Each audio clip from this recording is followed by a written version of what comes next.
வணக்கம். நான் ஹோமியோபதி மருத்துவர் டாக்டர் ஜெயப்பிரியா.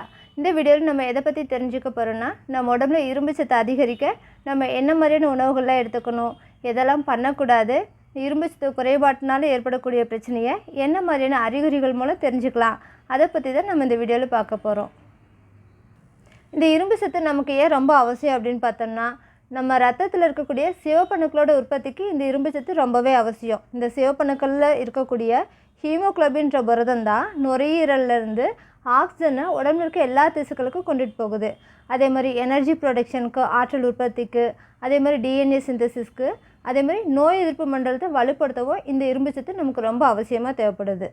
இந்த இரும்பு சத்து நம்ம உடம்புல குறையும் போது நம்ம மேலே பார்த்த மாதிரி சிவப்பணுக்களோட உற்பத்தி பாதிக்கப்படுறது, ஆக்சிஜன் டிரான்ஸ்போர்ட், எனர்ஜி ப்ரொடக்ஷன் இதெல்லாம் பாதிக்கப்படுறதுனாலவே நம்ம எப்போவுமே ரொம்ப டயர்டாக ஃபீல் பண்ணுற மாதிரி இருக்கிறது. அதே மாதிரி எந்த வேலையிலையுமே இன்ட்ரெஸ்ட் இல்லாமல் இருக்கிறது, உடம்புல சத்தே இல்லாத மாதிரி எப்போவுமே படுத்துகிட்டே இருந்தால் நல்லாயிருக்கும் போல் இருக்கிறது, அந்த மாதிரிலாம் இருக்கும். அதே மாதிரி சில நேரத்தில் தலைவலி வர்றது, தலை சுற்றுற மாதிரி இருக்கிறது, அந்த மாதிரிலாமும் இருக்கும்.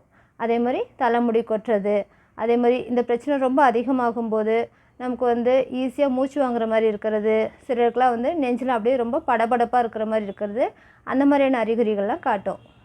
சரி, இந்த இரும்பு சத்தை நம்ம உடம்புல அதிகப்படுத்த என்ன மாதிரியான உணவுகள்லாம் எடுத்துக்கணும் அப்படின்னு பார்த்தோம்னா, பொதுவாக இந்த இரும்பு சத்து குறைபாடு ஏற்படும் போது நிறைய பேர் நினைக்கிறது என்னென்னா, நம்ம அதிகமாக பேரிச்சம்பழம் எடுத்துக்கணும், முருங்கைக்கீரை எடுத்துக்கணும், அதே மாதிரி பீட்ரூட் நிறைய எடுத்துக்கணும், அந்த மாதிரிலாம் நினைப்பாங்க. ஆனால் இது மூலமாலாம் கிடைக்கிற இரும்பு சத்துன்றது நமக்கு ஒரு நாளைக்கு தேவைப்படுற கிட்டத்தட்ட 15 மில்லிகிராம்ன்ற அளவை விட ரொம்பவே கம்மி தான். இந்த அளவுன்றது ஆண்கள், பெண்கள், குழந்தைங்கன்ட்டு மாறுபடும். இந்த இரும்பு சத்துன்றது முக்கியமாக பெண்களுக்கு அதிகமாக தேவைப்படும். அதில் மாதவிடாய் பிரச்சனை இருக்கவங்களுக்கு, அதில் முக்கியமாக கர்ப்பப்பை கட்டி, பிசிஓடின்ற நீர்க்கட்டி பிரச்சனைனால அதிக உதிரப்போக்கினால் கஷ்டப்படுறவங்களுக்கு, அதே மாதிரி ப்ரெக்னென்ட் லேடிஸ்க்கும் இந்த இரும்பு சத்து அதிகமாக தேவைப்படும்.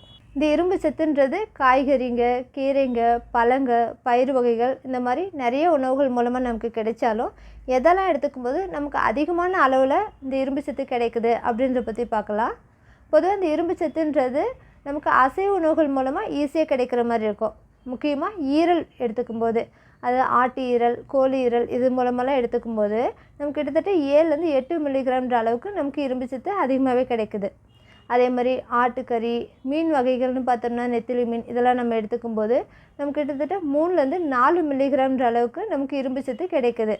இது மூலமெல்லாம் கிடைக்கிற இரும்பு சத்தை நம்ம ஹீம் அயன் சொல்லுவோம். இதெல்லாம் ஈஸியாக நம்ம உடம்புல உறிஞ்சப்பட்டு நமக்கு இரும்பு சத்தை அதிகப்படுத்துது. அதேமாதிரி தாவர உணவுகள்னு பார்த்தோம்னா கீரைகள் மூலமாக நமக்கு அதிக இரும்பு சத்து கிடைக்குது. முக்கியமாக அரைக்கீரை, முளைக்கீரை, மணத்தக்காளி கீரை இந்த மாதிரிலாம் எடுத்துக்கும்போது நமக்கு 20லேருந்து 30 மில்லிகிராம்ன்ற அளவுக்கு நமக்கு இரும்பு சத்து கிடைக்குது.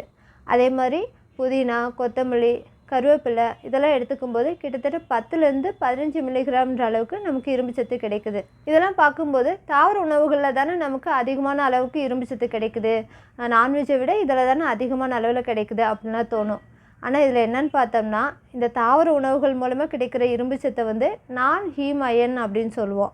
ஏன்னா இதெல்லாம் நம்ம உடம்புல உறிஞ்சப்படணும்னா இதெல்லாம் நம்ம விட்டமின் சி அதிகமுள்ள உணவுகளோட, முக்கியமாக எலுமிச்சை, ஆரஞ்சு, கிரேப்ஸு, ப்ரோக்கோலி, அதேமாரி தக்காளி, உருளைக்கிழங்கு இதை கூடலாம் சேர்த்து எடுத்துக்கும்போது தான் நமக்கு இதெல்லாம் நம்ம உடம்புல உறிஞ்சப்பட்டு நமக்கு இரும்பு சத்து அதிகமாகும். அதனால தான் பார்த்தோம்னா சில கீரைகள்லாம் உருளைக்கிழங்கோட சேர்த்து சமைப்பாங்க.